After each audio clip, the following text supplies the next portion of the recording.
segundo sobre este libro de Jonás, que yo titulo Miedo y conversión de los marineros.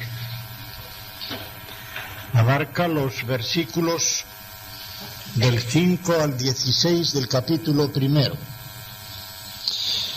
El versículo 17 no pertenece a este capítulo. En la Biblia hebrea es el primer versículo del capítulo siguiente, con el cual tiene una conexión muy clara, inmediata. De modo que el capítulo primero en la Biblia hebrea abarca hasta el versículo 16 y hasta ahí llega este estudio. Yo lo he dividido en 5 partes. No se asusten que algunas son bastante breves. La primera, voy a dar el compendio. La primera que titulo Tras del estrés, o sea, tras de la agitación, el descanso. Los versículos 5 y 6. Segundo, los marineros inquieren, investigan la causa de la tormenta. Los versículos 7 al 8. Punto tercero, Jonás se identifica en el versículo 9. Punto cuarto, los marineros se convierten, versículos 10 al 16. Y punto quinto, parece que no queda más, una conclusión de todo esto.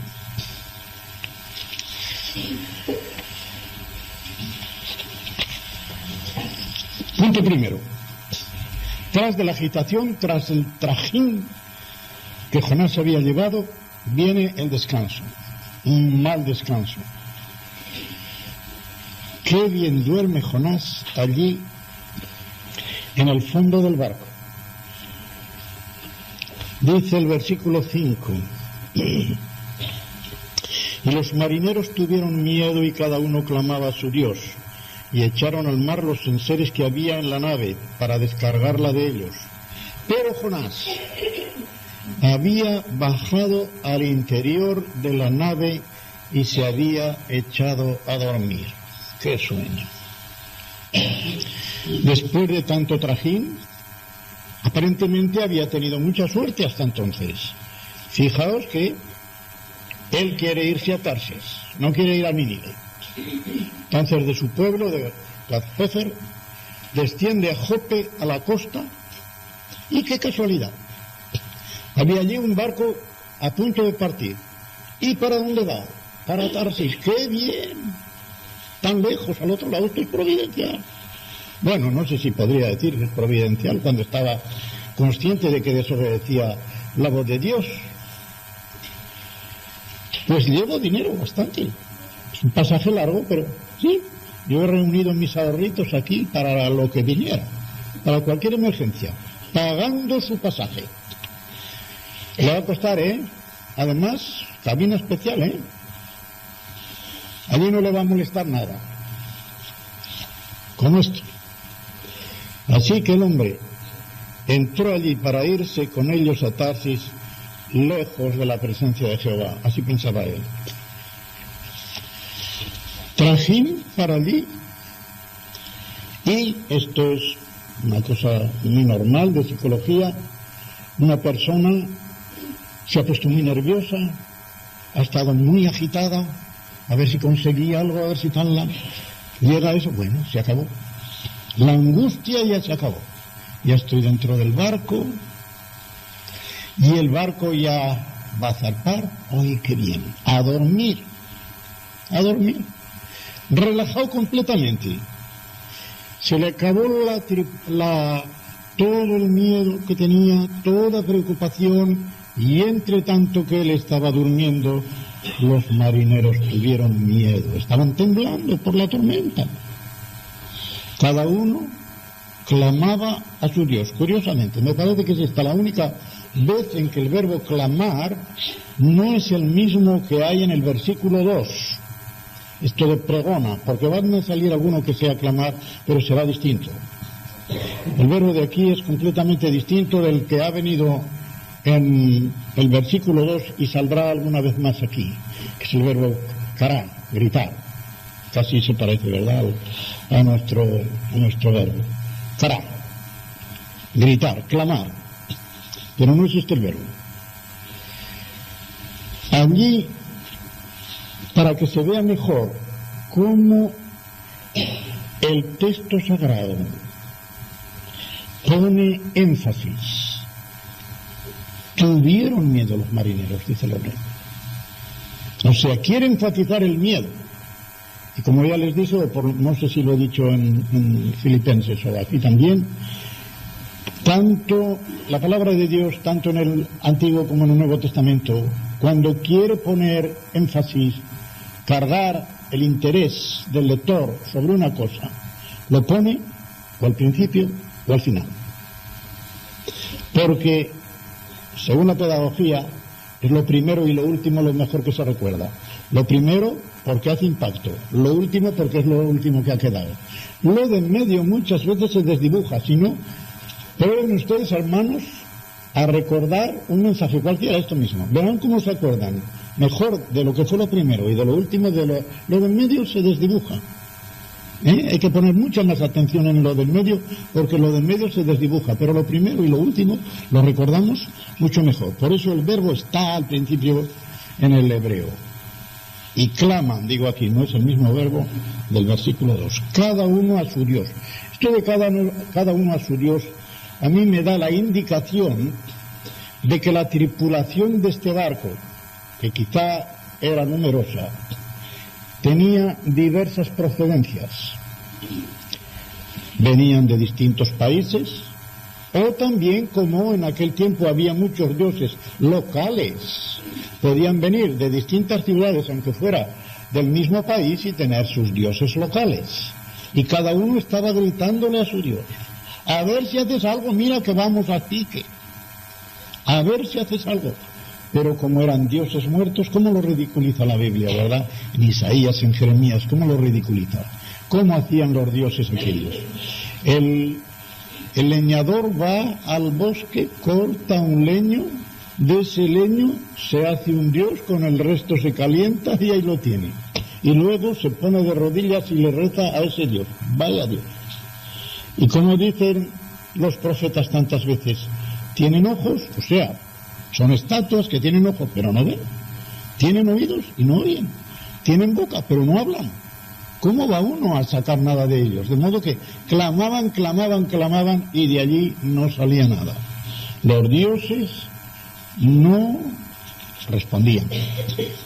Y ante el sesgo que tomaba la tormenta, como pasó en Hechos 27 y 28, a descargarla, llevarían cargo quizá muy precioso, pero antes es la vida que la carga.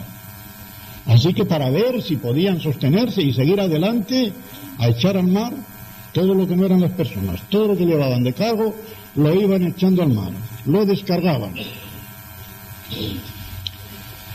También Jesucristo se durmió durante una tormenta en un barco, ¿lo recuerdan? Pero qué distintas las circunstancias. Jonás, un dormilón que se duerme cuando está yendo en dirección contraria a la que Dios le había marcado.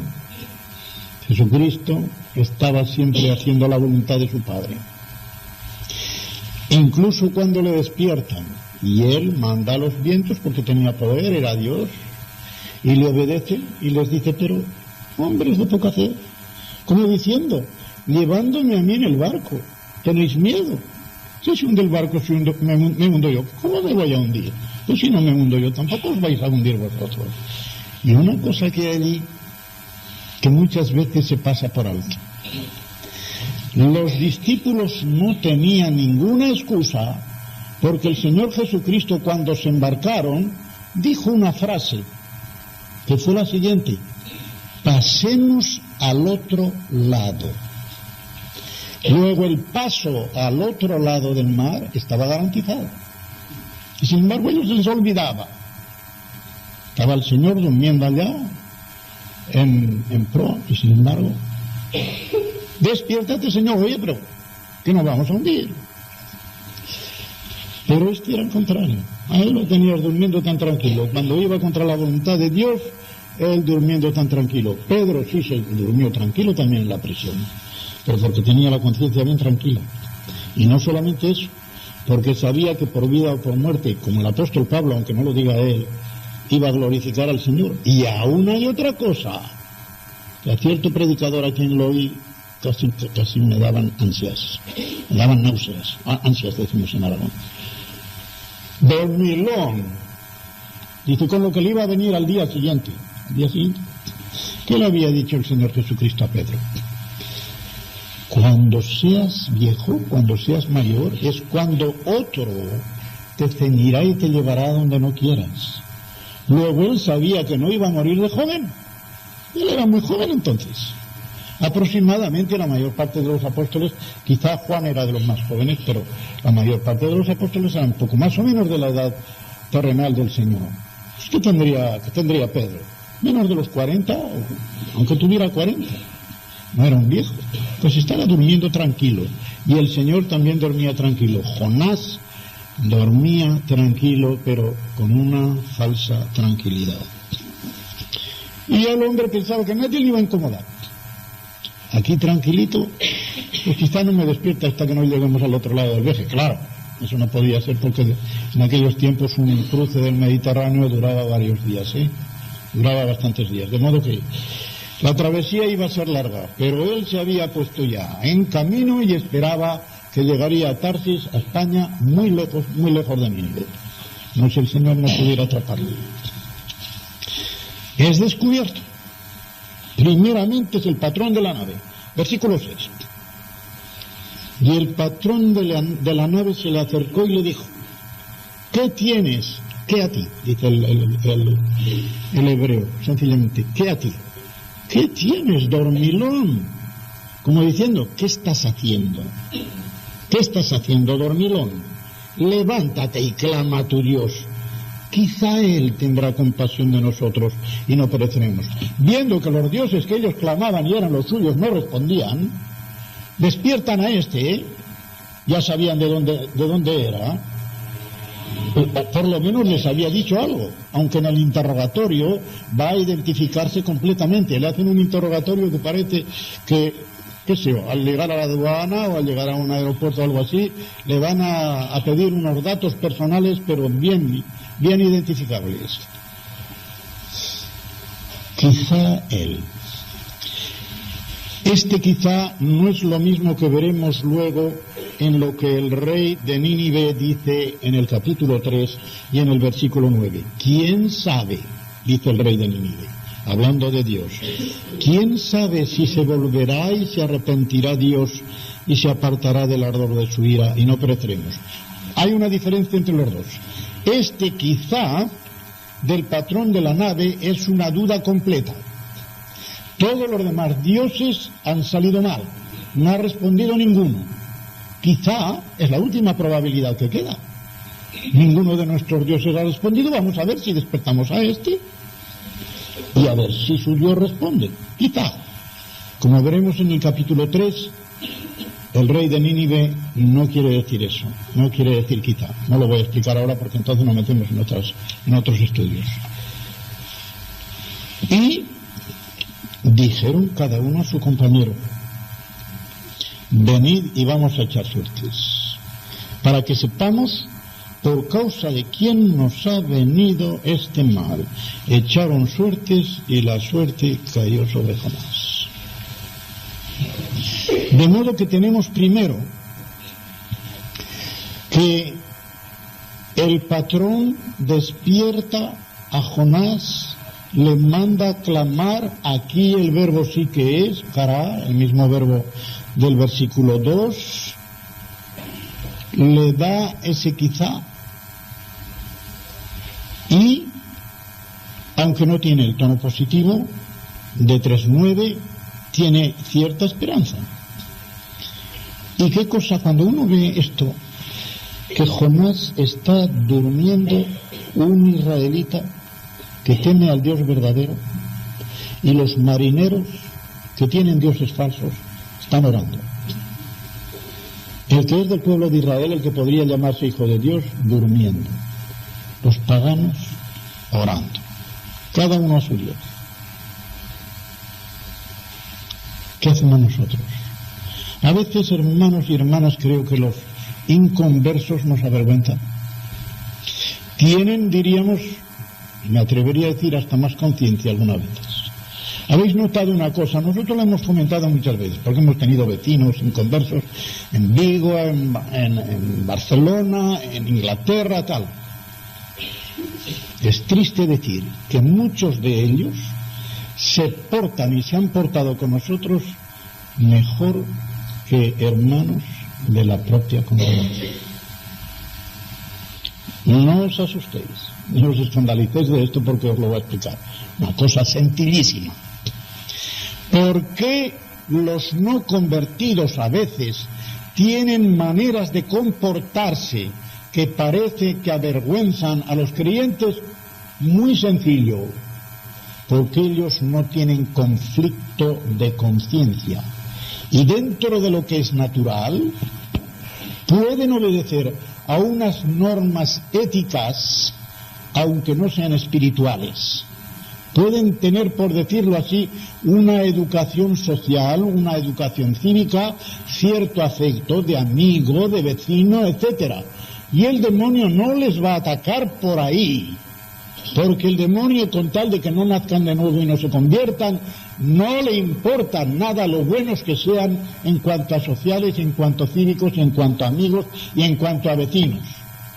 Pero en el momento en que una persona se convierte, el conflicto es agudo, porque el demonio le va a tentar por todas partes. Y el demonio tienta a todos los miembros de la congregación. ¿Y qué dice el apóstol Pedro en Primera de Pedro, en 5:8, dice una cosa muy curiosa, que el demonio, que está en parte atado en lo que toca a los creyentes, no a los inconversos, porque para ellos está muy suelto y en realidad ni necesita soltarse porque los tiene todos en las fauces, los tiene tragados casi, están bajo su dominio, de esos no tiene que preocuparse. Pero dice que está dando vueltas alrededor. Yo lo explico en esta forma, como un perro atado a una cadena, pero una cadena muy larga. Va haciendo un semicírculo porque se extiende todo lo que puede y en ese semicírculo a todos los que caben dentro les va dando vueltas. O sea, podríamos decir que es un movimiento de traslación y un movimiento de rotación, como el que tienen los planetas. Él va dando una vuelta completa, viendo cómo están los miembros de las iglesias, y va dando una vuelta también de rotación alrededor de cada uno. ¿Para qué? Para ver cuál es su flaco, a ver por dónde le puede entrar. ¿Y dónde ve el flaco de un miembro de iglesia? ¿O dónde ve el flaco de un pastor o de un predicador? Allá que te va. Y todos tenemos nuestro flaco. Todos tenemos nuestro flaco. Aunque nos parezca que hemos subido ya espiritualmente muchos escalones, tenemos un defecto que es lo que se llama el defecto característico de cada persona. Un defecto característico que puede arrancar de lo temperamental, a veces es genético, a veces es adquirido, a veces por las circunstancias, el genio que uno tiene, etcétera. Y ese genio, a lo mejor, por ejemplo, pongo este ejemplo, un genio que una persona convertida está desarrollando para una causa buena. Y este hermano o esta hermana se enfada, pero el demonio dice, y ya sé por dónde entrarle. A este que tiene facilidad para enfadarse, le voy a enfadar de tal manera que se salga de sus casillas y cae en el pecado porque el demonio le ha entrado por el flaco. Eso es lo que está haciendo. En cambio, a los que no son convertidos, ¿para qué quiere hacerles eso el demonio? Al contrario, mirad, el demonio explota los defectos de los creyentes y las virtudes de los no creyentes. Porque explotando las virtudes de los no creyentes, a muchos de ellos les hace ver que son tan buenos que para convertirse. Y sobre todo si esos ven, dice, ¿y este? Yo me voy a entrar a la iglesia con este, pero si este es peor que yo. Si este está haciendo esto y esto, yo no lo hago. Esta es la táctica del demonio. Y hay que conocerla. Al inconverso le da alas para que suba arriba y se crea ya bastante seguro. Al convertido es al contrario. Le va a atacar para hundirlo. Pues bien, Ahí está. Abrigan cierta esperanza estos marineros de que el Dios de Israel, el Dios de Jonás, les oiga, intervenga favorablemente. No me había hecho esta pregunta hasta ahora, aunque en otro estudio tenía una indicación. ¿Oró entonces Jonás? Cuando el patrón de la nave y cuando ellos le dijeron, ala, ora a tu Dios, clama a tu Dios, ¿oró? La Biblia me lo dice. A mí no me cabe ninguna duda de que Jonás oró. Porque de lo contrario, ahí se le echan al mar antes de que diga qué es lo que ha pasado. Todos los demás oraban. Pues le dicen, ora, y yo creo que oró. Sin duda que la Biblia lo calla por una razón que voy a decir. Y muchos pensarán que no oró porque no hubo respuesta del verdadero Dios. Os voy a leer un versículo en Primera de Pedro, tiene que estar en 3:7, donde Pedro se refiere a los casados. Este versículo a mí me gusta mucho porque tiene mucha miga y yo lo he predicado mucho. Fijaos, de paso, una observación curiosa. Se conoce que Pablo no estaba casado, porque cuando está hablando en Efesios 5:22 y siguientes de maridos y mujeres, emplea muchos versículos para el marido y pocos para la mujer. Pedro, que estaba casado, emplea 6 versículos para las mujeres y uno solo para los maridos. Qué cosa, algo que tiran para casar, ¿verdad? Pero es palabra inspirada por Dios y por algo es. Pero voy a fijarme en este versículo. Dice, vosotros maridos igualmente, es decir, así también, vivid, convivid, cohabitad, de todas maneras se puede traducir, con ellas, con las mujeres, sabiamente. Es decir, con la sabiduría que Dios da, con la prudencia necesaria que el Espíritu inspira, con el discernimiento de las situaciones, etcétera, etcétera. Dando honor a la mujer como a vaso más frágil en cuanto a lo natural y como a coherederas de la gracia de la vida en cuanto a lo sobrenatural. Y ahora dice, para que vuestras oraciones no tengan estorbo. Esto es lo que le pasó a Jonás. Su oración tenía estorbo. Su oración no llegaba al trono de Dios. Y esto es muy serio, hermanos, y ya no me refiero a Jonás. Me refiero a maridos y mujeres. Un marido y una mujer pueden tener una discusión durante el día, durante la tarde, durante la noche. Esta discusión puede ser muy fuerte, puede ser muy agria, pero en la misma forma que el apóstol también en Efesios dice, no se ponga el sol sobre vuestro enfado, sobre vuestra ira, como queráis traducirlo. A dormir un marido y una mujer no pueden ir con el enfado encima.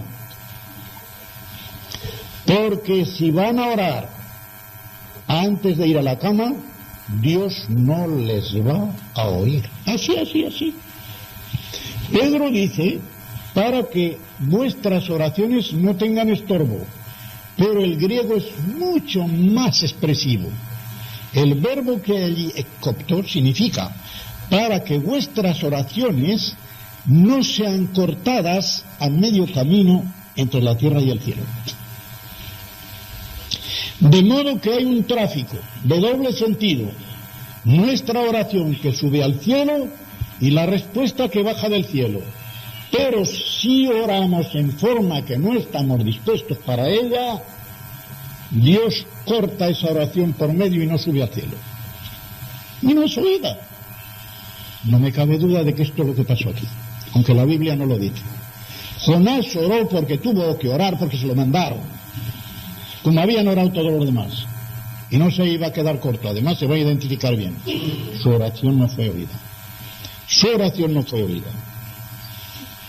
Y echan suertes. Al ver que el mar no se calmaba con oraciones, comienzan a echar suertes. Versículo 7. Y la suerte cayó sobre Jonás. Le cayó la lotería. Diríamos, qué mala suerte. Fue descubierto. Pero yo os digo, hermanos, qué buena suerte. Qué buena suerte. Porque esto de caerle a Jonás la suerte significa que fue obligado a identificarse. Y en la primera identificación hizo una confesión y dio un testimonio de primera categoría. De primera categoría. Muy diferente de la suerte que cayó sobre Acán en el libro de Josué. Capítulo 7, los versículos 13 al 18, también se van tomando suertes, pero allí no dice suertes. Allí no dice que echaron suertes, sino fue tomada la tribu de tal y salió tal. Fue tomada la familia de tal y salió tal. Y fue tomada la familia de tal y salió tal. ¿Por qué dice fue tomada?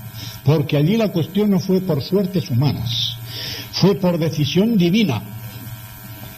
Aunque en el Antiguo Testamento las decisiones se hacían también por suerte, pero no se llamaba por suerte porque aquello era investigar la voluntad de Jehová. ¿Y sabéis cómo se hacía? Con dos piedrecitas que se llamaban los Urim y los Tumim. Según caían las piedrecitas era como decir sí o no. Y en esta forma investigaban la voluntad de Dios.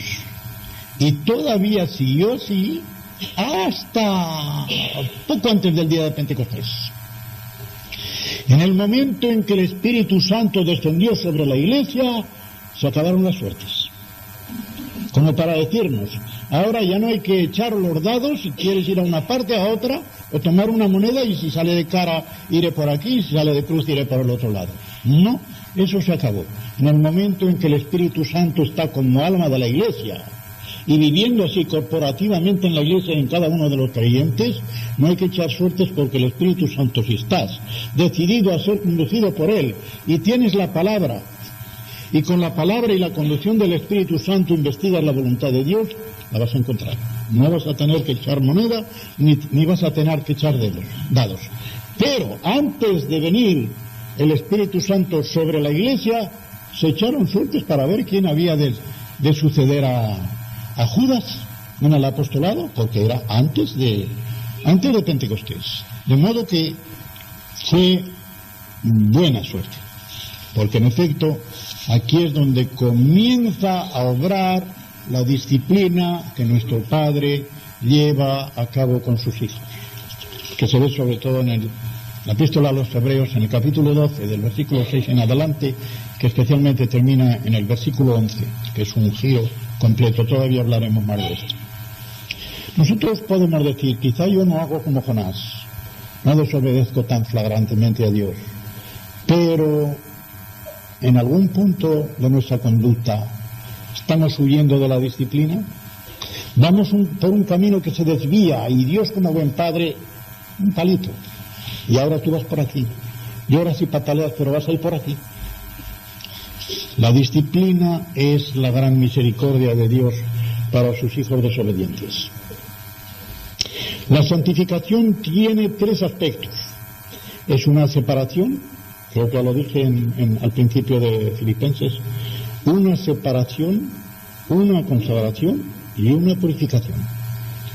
Y para cada una de ellas hay una palabra distinta en el Nuevo Testamento. Lo voy a volver a ver. Una separación de lo profano, de lo mundano, para entrar en el terreno, en la familia de Dios.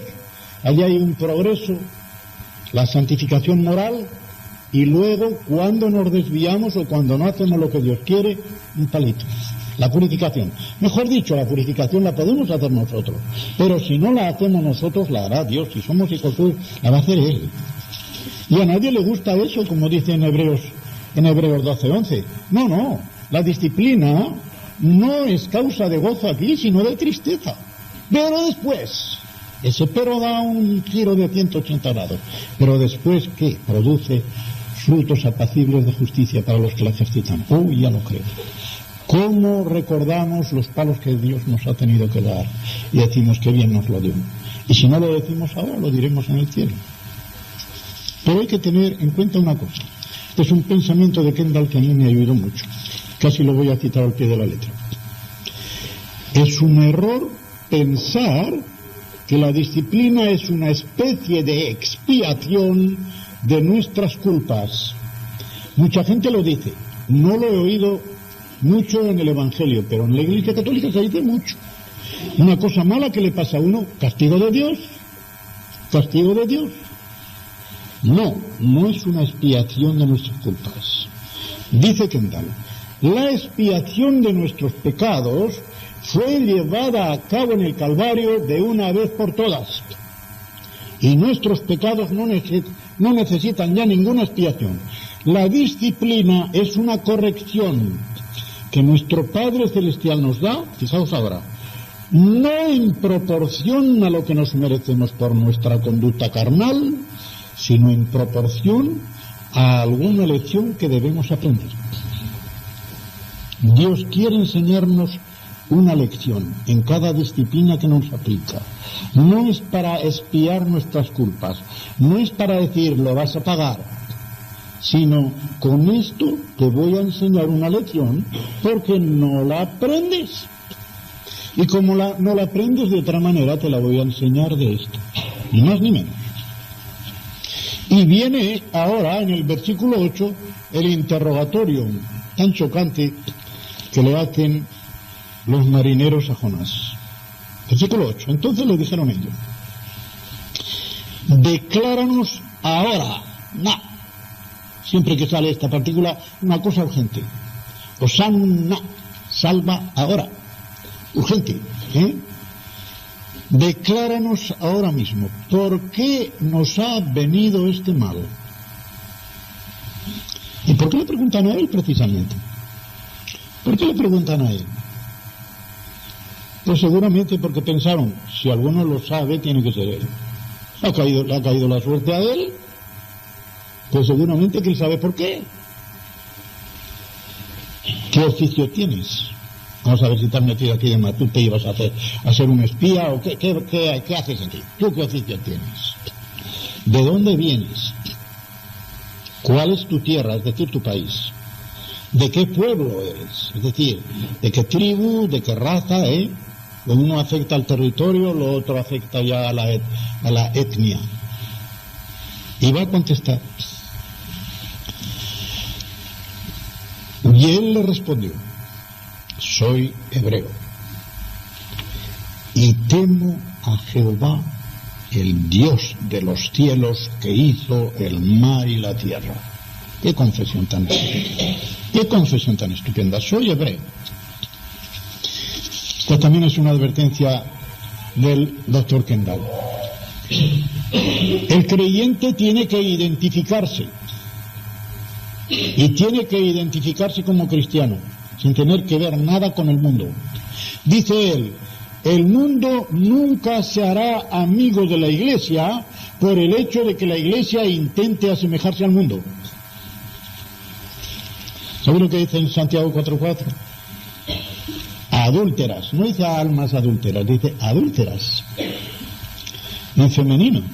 Claro, nuestras Biblias ponen almas adúlteras porque de lo contrario parecería que Santiago se dirige a las mujeres.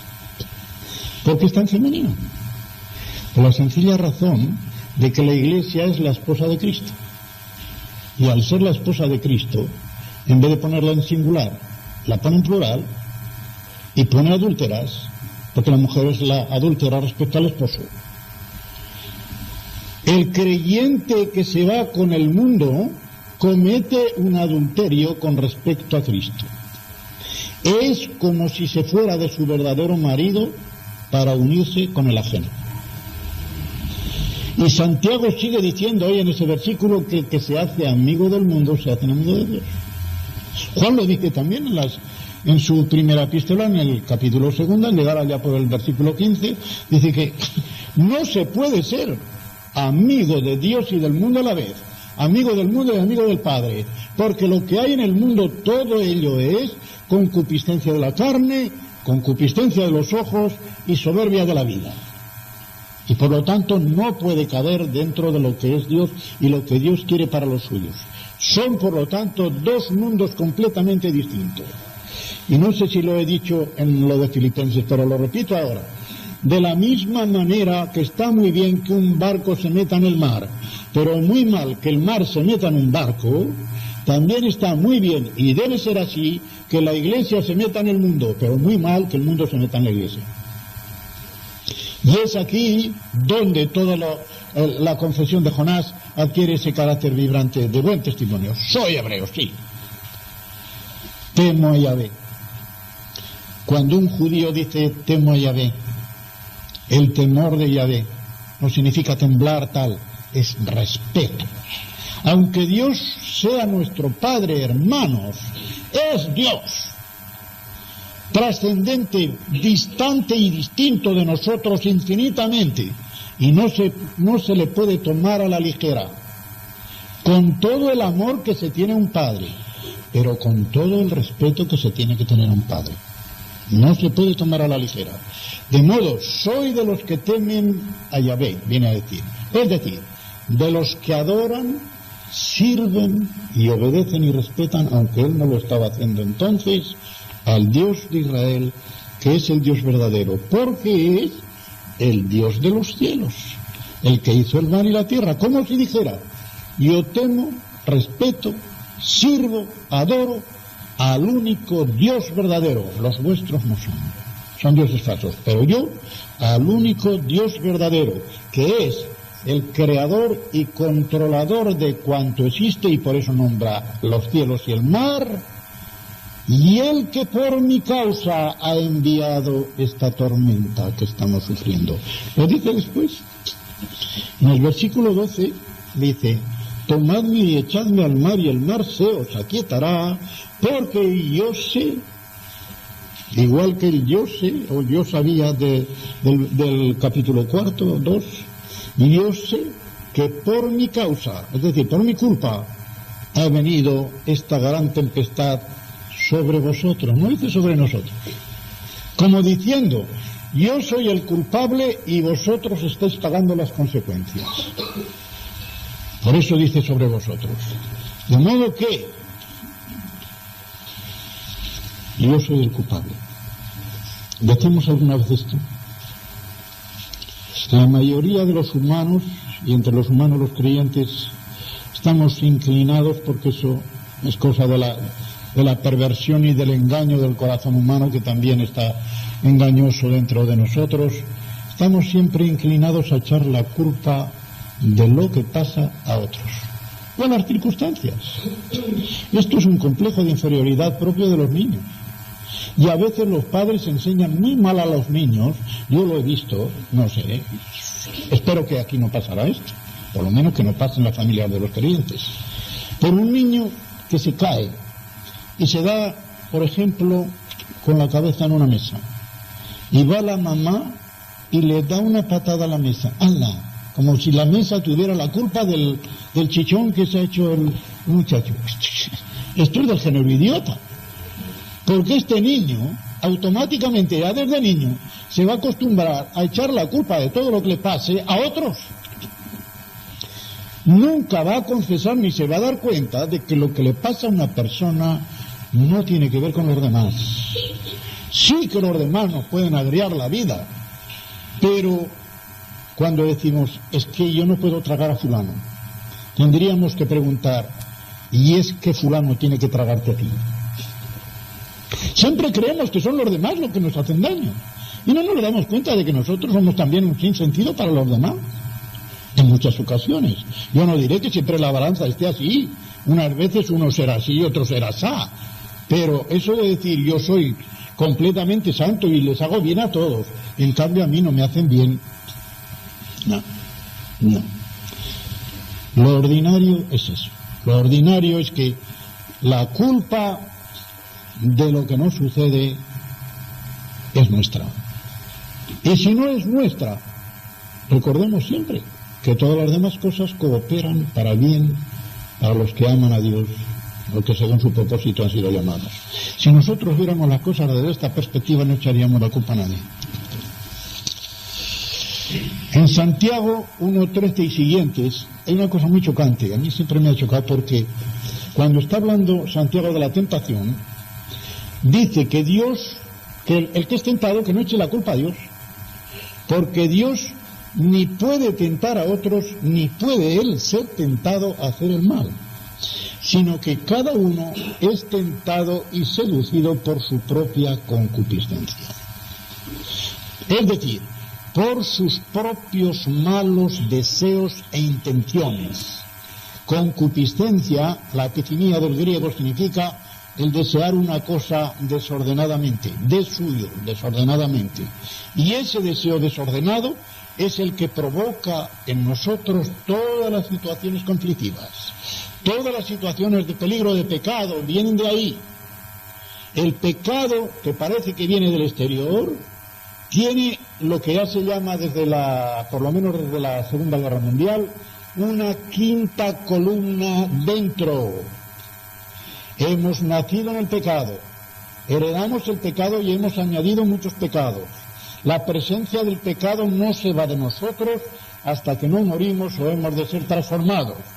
De modo que ahí está la causa primera de todos nuestros males, en el pecado. No hay, por lo tanto, que echar las culpas a nadie. Pero Santiago no dice, a Dios no hay que echarle la culpa. ¿Se la echaremos al demonio? No nombra ahí al demonio. Y no es porque no lo diga, porque lo va a decir en el capítulo 4.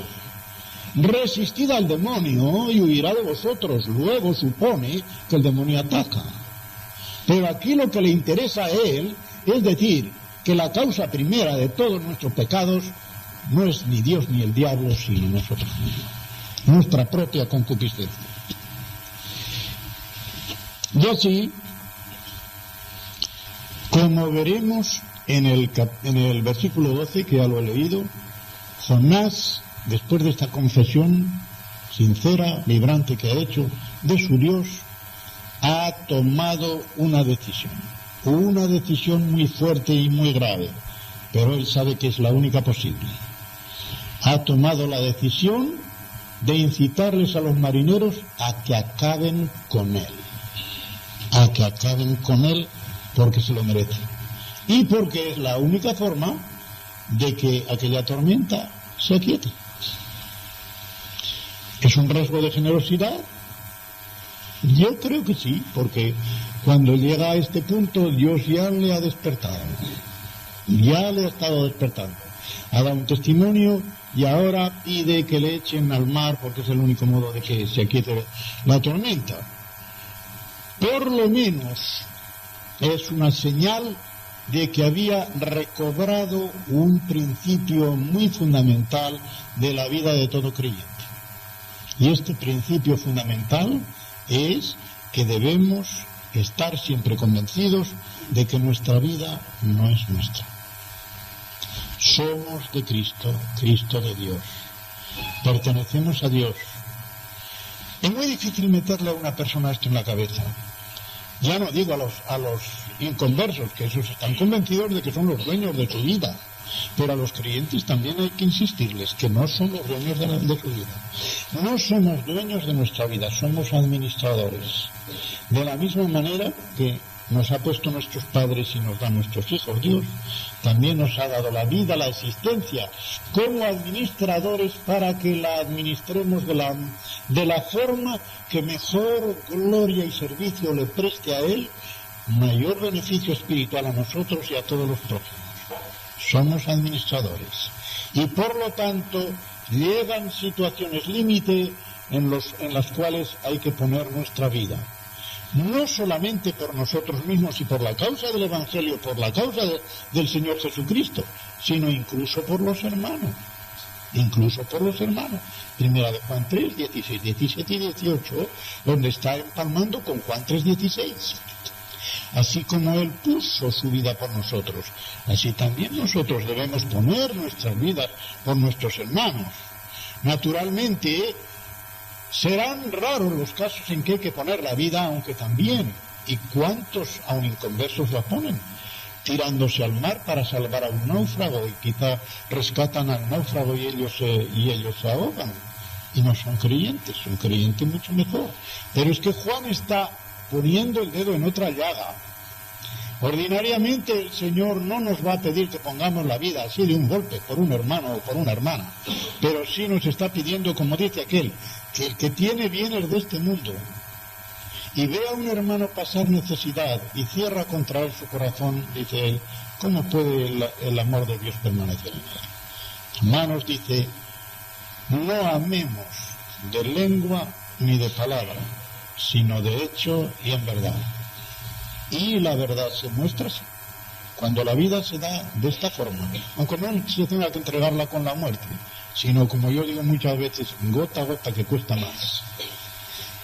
Yo digo muchas veces, estuve en el frente, oí pasar las balas cientos de veces, y la que silba ya ha pasado. La que te mata es la que no silba. Y se acostumbra uno, y eso es malísimo. En el momento en que un soldado se ha acostumbrado a las balas, ahí qué peligro tan grande tiene.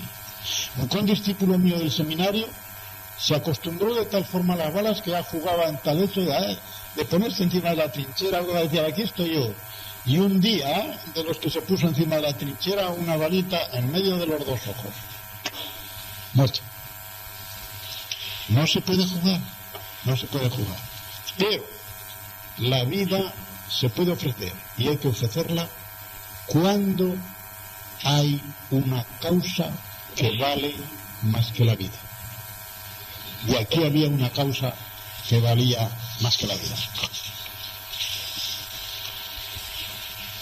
¡Qué coincidencia! ¡Qué providencia! Los marineros se convierten. Los marineros se convierten. Hay que ver a estos hombres. ¿Cómo demostraron lo que he dicho antes, de que muchas veces los inconversos se conducen de una manera mejor que los creyentes? Aquí en el caso de Jonás lo vemos. Tú mismo nos vas a decir el modo de arreglar esto, porque tú eres el que tiene la culpa. Tú eres el que es la causa. Tú conoces, por lo tanto, cuál es el modo de arreglar este desperfecto. Y dice, porque el mar se iba embraveciendo más y más. Él ya les ha dicho, él ya les dice, tomadme y arrojadme al mar, y el mar se os aquietará, porque yo sé que por mi causa ha venido esto. Y aquellos hombres no lo echan al mar, no lo echan al mar todavía. Trabajaron para hacer volver la nave a tierra. Pusieron todo su esfuerzo, remando, sudando, para ver si podían ahorrarle a este hombre la vida. Mas no pudieron, era cosa de Dios. Por mucho que se esforzaran no lo iban a conseguir, era cosa de Dios. No pudieron, porque el mar se iba embraveciendo más y más contra ellos. Y entonces, cuando ya sus esfuerzos se han agotado, claman a Dios, clamaron el mismo verbo del versículo 2, cara. Clamaron a Jehová y le dijeron, te rogamos ahora, Jehová. Están orando al Dios de Israel. Y diríamos, es un principio de conversión. Hoy ya están convertidos y lo están demostrando. Te rogamos ahora, otra vez más, urgentemente, Jehová, que no perezcamos nosotros por la vida de este hombre. Es decir, no nos mate, es por echarlo al mar. No ponga sobre nosotros la sangre inocente. ¿Os recuerda esto algo? El capítulo 27 de Mateo. Allá por el versículo 25, ¿qué dicen los judíos el día en que Pilato está juzgando a Jesucristo? Y Pilato, mejor que ellos, o por lo menos no tan malo como ellos, como el mismo Jesucristo le ha dicho, el que me entregó a ti tiene mayor pecado. Pilatos dice, aunque hipócritamente, soy inocente de la sangre de este justo, y se lava la mano. ¿Y qué responden aquellos? ¡Qué energúmenos! Caiga su sangre sobre nosotros y sobre nuestros hijos. Y qué bien les oyó Dios. La sangre de Cristo lleva ya 20 siglos cayendo sobre el pueblo judío. Hablan de holocaustos, sí. ¿Y quién no va a condenar? El que Hitler quemase 6 millones de judíos. Hablan de las persecuciones que han tenido, de lo que hizo la Inquisición con ellos, de lo que hicieron los reyes católicos con ellos, de lo que se hacía en la Edad Media, porque ellos prestaban a buen interés, Si habéis leído historias imparciales, que es difícil, de España, ¿a qué interés prestaban los judíos en la Edad Media? Pasmaos, al 200% le daban. Porque una persona que está en un apuro muy gordo, quiere el dinero al interés que sea, si sabe que va a tener un negocio con el cual puede pagar, incluso 200%. Todo eso se acumuló, y sobre todo el hecho de que muchos de ellos no quisieran abjurar de su religión judía, ya sabían lo que les esperaba. ¿Cuántos de ellos se bautizaron? Porque, como en los conquistadores de América, una mano la cruz y en el otro la espada, o te bautizas o te mato. Hombre, así que no se bautiza. Un poco de agua, mejor que la espada, ¿verdad? Pero ¿qué conversiones podían ser estas? ¿Cómo ha caído la sangre de Jesucristo sobre ellos? ¿Qué contraste con estos marineros? Que no caiga la sangre de este hombre sobre nosotros, Señor. Que no caiga. No pongas sobre nosotros la sangre inocente. Y le dan la razón. Porque tú, Jehová, has hecho lo que has querido. Tú has hecho como has querido. Es decir, esto viene de tu mano por causa de este hombre. Y si viene de tu mano y él mismo nos ha descubierto el remedio y nos dice que solo se aquietará si lo vamos a echar al agua, Señor, tú no puedes ponernos esto a nuestra cuenta si tenemos que hacerlo. Y así tomaron a Jonás, lo echaron al mar y fijaos, y el mar se aquietó de su furor. El texto no especifica, pero no cabe ninguna duda de que de la misma forma que cuando el Señor se levantó en el barco donde dormía y hizo callar, échate la cremallera, le dijo al mar. El cimóceti ese del griego es muy expresivo. Nosotros decimos cállate, calla esa boca, cierra esa boca, todavía más. Pero allí el cimóceti es como echar la cremallera. Tú ya no hablas más. Y el mar se aquietó. Aquí mal. En el mismo momento en que Jonás fue arrojado al mar, serenidad. El mar se aquietó. Y una vez que esto sucedió, estos marineros tuvieron una prueba tan grande, tan milagrosa, del poder de aquel Dios de los cielos que había hecho el mar y la tierra, según Jonás lo había confesado, que dijeron, esto no tiene vuelta de hoja. Este es el Dios verdadero. El Dios de Jonás, al que hemos tenido que echar al agua, al mar, es el Dios verdadero. Y por ser el Dios verdadero, volvieron a temer gran temor.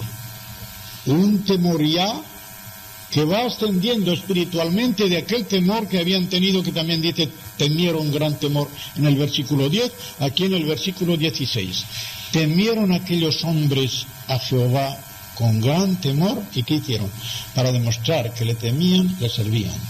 Y el primer servicio que el Señor demandaba de una persona es que demostrara su servidumbre ofreciendo su vida en sacrificio al Creador, y al no ofrecer su vida por suicidio, con sacrificios de animales.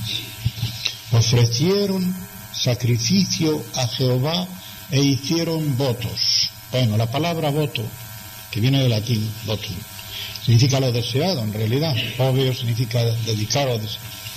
Significa que le dijeron al Dios verdadero, si nos sacas de este apuro, no solamente te vamos a hacer este sacrificio, es que después nos dedicaremos a ti. Esto se ve claramente. Y que tenían intención plena de cumplir las promesas que en el barco le hicieron a Dios, al ver aquel milagro tan grande, porque verdaderamente era un milagro grande, que el mar se aquietara de aquella manera, en el momento en que echaron a Jonás al mar, y después de aquella confesión que había hecho. Aquí, como en Nínive, hay muchos comentaristas que se preguntan: ¿fue en realidad una conversión sincera y completa?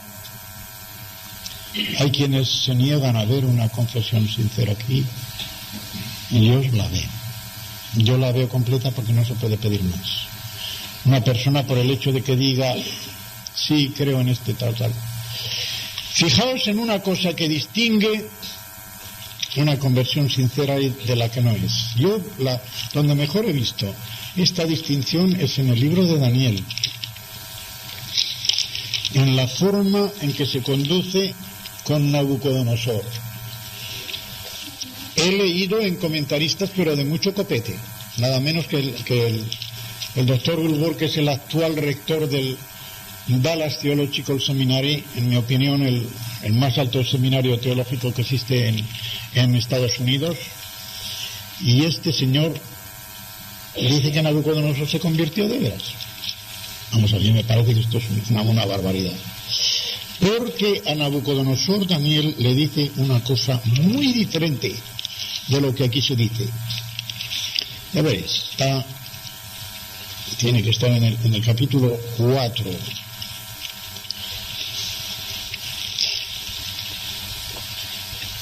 Capítulo 4 de Daniel, en el versículo 27. Fijaos atentamente en este versículo, porque nos da la diferencia que hay entre una conversión sincera y una conversión falsa. Por tanto, oh rey, acepta mi consejo. Es cuando ya Dios ha hecho que se le quitase aquella enfermedad psíquica a Nabucodonosor, en la cual se había comportado como una bestia, ¿verdad? En castigo por la soberbia que había tenido. Y le dice: acepta mi consejo. Tus pecados redime con justicia, y tus iniquidades haciendo misericordias para con los oprimidos. Pues tal vez será eso una prolongación de tu tranquilidad. O sea que el consejo que le da Daniel, en las circunstancias en que Nabucodonosor se encuentra, a pesar de que Nabucodonosor ha declarado que ese era el Altísimo. Al fin del tiempo yo, Nabucodonosor, dice en el versículo 34, alcé mis ojos al cielo y mi razón me fue de vuelta, y bendije al Altísimo y alabé y glorifiqué al que vive para siempre, cuyo dominio es sempiterno y su reino por todas las edades. Sí. Mucha labia. Pero en la forma en que habla Daniel, lo que le iba a pasar a Nabucodonosor con buenas obras y con limosnas era simplemente que sus días de reinado en la tierra le serían prolongados, y que en vez de tener más castigo por las iniquidades que había hecho, tendría menos porque estaba haciendo el bien. De modo que es una compensación de obras, pero aquí no hay ni fe, ni arrepentimiento para vida, ni conversión. Pero aquí las señales en Jonás son muy distintas. Y en el rey de Nínive también, aunque allí ya es la cosa un poco más problemática por la historia siguiente de Nínive y de Asiria. Pero aún así ya veremos entonces. Estos no cabe duda, a mí no me cabe ninguna duda, de que se convirtieron. Y aún más, a mí no se me había ocurrido esto antes, pero creo que es Kendall el que dice. Es muy probable que estos marineros fueran los primeros misioneros del Evangelio que vinieron a España. ¿A dónde iban? A Tarsis. Tarsis, cerca de Cádiz. Vinieron a España. Estos hombres tuvo que hacerles un impacto. Lo que habían visto y experimentado en el barco, todo lo que les había pasado con Jonás, Y esta conversión, que parece sincera hacia Dios, que tuvieron que proclamarlo, porque una experiencia de esta clase no se puede callar. Un individuo y un grupo de individuos, una tripulación grande que ha pasado por esta experiencia, tendrían que proclamarla en todas las partes que fueran de España. ¿Sabéis lo que nos pasó con un individuo que venía de tal, y ya viene el cuento, y a otro, y a otro, y a otro, y a otro? Pudieron ser los primeros que trajeron el Evangelio a España. Porque recordáis, en el capítulo 15 de Romanos, parece que es el versículo 24, por allá. Lo voy a ver porque lo tengo que tener aquí, si es el versículo 24. En el versículo 24 de Romanos 15, Pablo expresa su determinación de venir a España. Y parece que quería venir a España como hacía en todos los demás lugares donde visitaba grupos de cristianos ya formados. No hablaba claramente, o por lo menos no lo expresa, de que viniera por primera vez a poner semilla del Evangelio aquí. Quizá había ya grupos que se habían formado antes y él tenía intención de venir para visitarlos. Conclusión. Como ya he dicho, el versículo 17 de nuestras Biblias, para que sepa que aquí terminamos, pertenece al capítulo siguiente y lo estudiaremos Dios mediante en el estudio siguiente. Pero queda una consideración muy importante, no solo por la parte positiva que tiene, sino para que no se entienda mal esto. Al ver esta conversión de los marineros por lo que le había sucedido a Jonás, podíamos decir, pues hombre, después de todo, lo de Jonás tiene mucha excusa. Porque fíjate, dio ocasión a que se convirtiera toda una tripulación. Cuidado. El pecado de Jonás no se disminuye ni en un átomo por el hecho de que diese ocasión y oportunidad a los marineros de toda una tripulación a que se convirtieran. Porque en Romanos 8:28 el apóstol dice que todas las cosas, y al decir todas quiere decir las buenas y las malas, cooperan para bien de los que aman a Dios. Pero no dice que todo lo que coopera sea bueno en sí. Sea bueno en sí. Lo que quiere decir es que Dios, como dice Agustín, es tan poderoso que puede hasta de los males sacar bienes. No del mal en sí, que también se me ha hecho alguna pregunta en los cursos por correspondencia. Entonces, Dios puede querer un mal para que salga un bien, tal. No es esto. Lo que Dios hace es no sacar del mal bien, sino del efecto del mal, que no es lo mismo. Del efecto del mal. Un efecto físico, psicológico, espiritual en otras personas de un mal, eso es un efecto, diríamos, del mal. De ese efecto Dios se aprovecha para dirigirlo y encauzarlo a sus planes buenos. De modo que en cuanto al mal no lo quiere, lo tolera. Y solamente lo tolera cuando sabe que de ahí puede sacar algún efecto bueno. Si Dios no pudiera sacar ningún efecto bueno de los males que a sus hijos le suceden en esta tierra, no lo toleraría.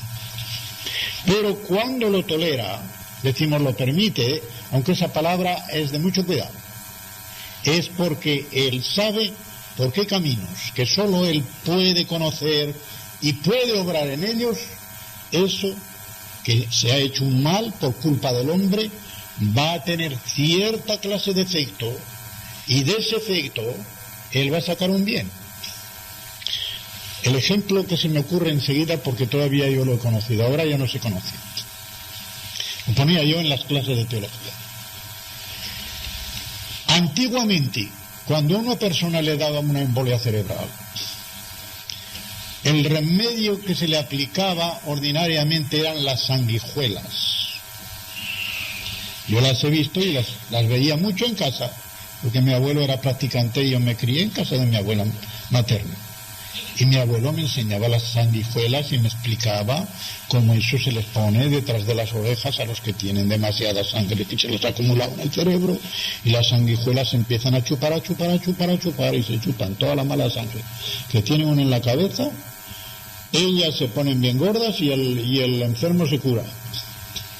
Si esas sanguijuelas tuviesen conciencia como tienen las personas, dirían: a este tío yo lo hundo, yo me trago aquí toda la sangre que llevo. De modo que la intención sería malísima, pero con esa malísima intención Dios estaba curando al otro. De modo que este es el sentido en el cual Dios de los males puede sacar bienes, no en cuanto al mal en sí, sino del efecto del mal, cuya culpa está solamente en el hombre. Pero ese efecto lo va a sacar también para bien. De modo que no es que todo sea bueno, sino que todo coopera para bien. Y esto es lo que más consuelo nos da. Es que cualquier cosa que nos suceda, incluso por la malicia de los hombres, bueno, por algo Dios lo envía y lo permite para conmigo. ¿Recordáis? Sobre todo en el profeta Isaías, cuando está Isaías vaticinando contra Babilonia y tal. Cuando vaticina contra Israel, dice que Babilonia es el instrumento en mi mano, pero luego el instrumento va a ser juzgado también. El instrumento va a ser juzgado. Mientras Dios lo necesita, lo emplea para refinar a su pueblo. Pero luego que su pueblo ha estado refinado, ese instrumento va a pagar. Va a pagar lo suyo. Y lo va a pagar peor. Porque Dios a ese instrumento ya no lo va a castigar para refinarlo. Lo va a castigar para destruirlo. Y ese, hermanos, ese es nuestro consuelo y tiene que ser. De esto hemos de sacar, por lo tanto, que de la misma manera que el testimonio de Jonás, aun habiendo cometido aquel pecado de desobedecer a Dios y marcharse a Tarsis, sirvió para que los marineros se convirtieran, nosotros, sin desobedecer a Dios, hemos de procurar que nuestro testimonio sea de tal calibre, de tal calidad o de tales quilates, que todos los que estén en nuestro alrededor puedan ver en nosotros el testimonio de un Dios que envió a su Hijo para salvar al mundo. Que vean, como vemos en el libro de Hechos, que reconocían que habían estado con Jesús. Que reconozcan todo el mundo que nosotros hemos estado con Jesús. Que se nos ha pegado algo. Que del resplandor de la gloria de Jesús en nosotros, por operación del Espíritu Santo, día a día nos vamos transformando de gloria en gloria a la imagen de aquel.